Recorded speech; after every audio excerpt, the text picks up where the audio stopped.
Here is a Benchmade Mini Freek. This is the 565-1. This is the upgraded Mini Freek in carbon fiber with CPM S90V steel. So this is the same configuration as the upgraded Osborne, except this one gets red accents instead of the blue.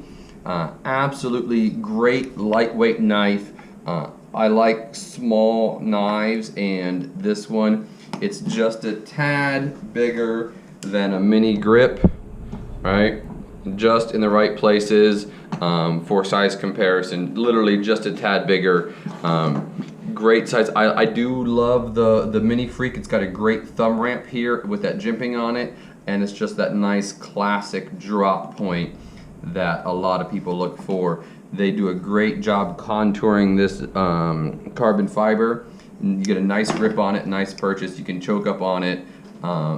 Just a great little knife. Check out the website for all the current pricing information and all the specs on the size of the knife. Thanks for watching.